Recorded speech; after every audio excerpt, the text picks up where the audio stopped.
Hi, and welcome to Thursday night clean out the fridge night in Shondi's kitchen. But as you can see, we're not in Shondi's kitchen.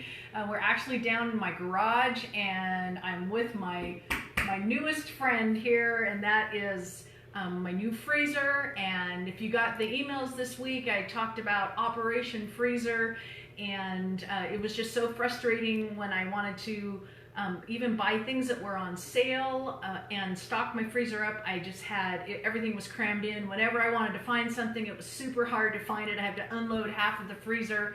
So enter this fine piece of furniture or equipment, and so I want to show you what I've been doing all week. Also in the email that just went out a little bit earlier, last hour, you'll notice a picture of the farmer's market, and these were just some of the things that I bought at the farmer's market this last week. So what did I do with all of that, especially all the basil? If you saw the picture, there were, I think I bought 8 bunches of basil, and they were like probably this large, and just tons of basil leaves. So I want to take you through, show you what I did, and then I want to challenge you to go to your farmer's market. Depending on where you live, even in Montana, our farmer's market goes clear until the first week of October, so I still have 4 weeks left to put some more stuff in the freezer. And so, you know, why would I put stuff in the freezer? Why not just go to the store and buy it? And of course, you know, there's lots of reasons. I save money making it myself. I'm supporting my local community by buying stuff local, the biggest thing is, I think for us, is flavor. Flavor is so much better when you buy fresh ingredients and then make it yourself, or do something with it. And plus, we're getting more nutrients because this food was grown and produced very close to where we live. So here we go. Let's take a tour. Okay, so the top shelf, you're going to see all these jars. I have several different recipes for pestos, and so with all of that basil, this is what I made. So I've got basil cashew pesto, I've got pumpkin seed pesto, my power pesto, I've got basil cashew pesto. This is my 5-minute pesto, sweet or sun-dried tomato pesto.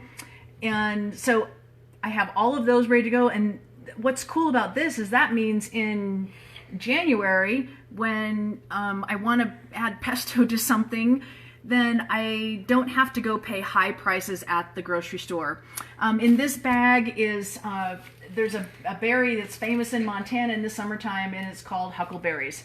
And so we have a bunch of huckleberries here. Now what I'm trying to do too is to get rid of all my plastic, and so you'll notice that's why I'm using these glass jars, and these are silicone bags, and they're reusable, so I'm going to save money in the long run by just having everything in these and glass jars. So that's my goal. I have some more on order. But I had a bunch of cauliflower from the farmer's market, so I just put it in my food processor, made rice out of it, and put it in here. I watch for sales at Costco on their organic guacamole, and then I stock up. At the farmer's market, they had some beautiful non-GMO corn, so I got a couple ears and just shaved those right off the cob and froze this corn.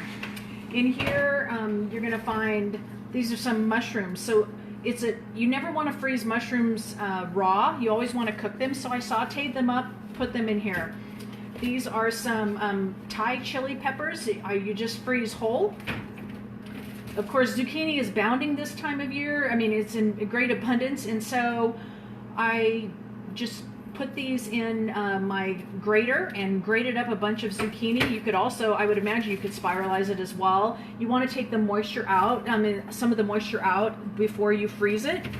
And then I had a bunch of sweet peppers, again, that were just grown really close to my home. And so I just chopped them up raw.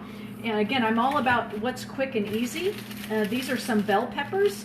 They're like green, but I mean they taste like a green bell pepper, but these happen to be just a different variety. And then down here I have some meat. I did have some beef and a chicken on here, and this is some summer sausage. It's called beef summer sausage, but we love to eat it at the holidays. And it was on a major sale at one of the stores that I was at, so I bought some. So I usually keep my beef and chicken in here, but I have them defrosting up in my fridge right now. And then down here I have some nuts, and I have, this is almond meal. From making almond milk, I have the meal that's left over, and so I dehydrate or put that in the oven, either one, and then I use it in recipes. And then, of course, I have a big storage of nuts, which was taking up a lot of room in my other freezer. So now I have plenty of room in there. And then, of course, in the door, then I just have all different ice packs and stuff that I use. That is just a little tour of what I have in here for now. And I still have things that I'm making from the farmer's market to add to this. And you can just take, your favorites, what you like, and freeze a bunch of them.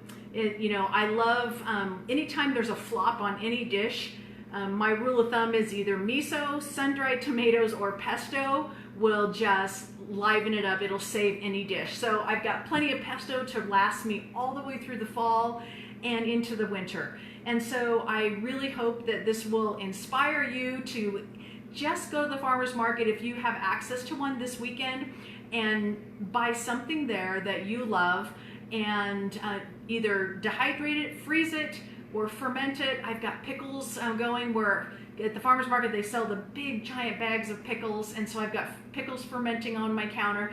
I've also been doing sun-dried tomatoes in the dehydrator. Super easy, very little hands-on time. That's what I love about eating real food, is you just have very little time to do all of these things that our ancestors did every day because it was just normal. And so that's what we have to get back to. We have to get back into the kitchen, take charge of our health so that we can have health to enjoy life. Just because you're alive does not mean you're living. And it's time to feel good every day so that you can give your gift to the world and share life with your loved ones. So thanks for joining me tonight, and I will see you soon. Bye-bye.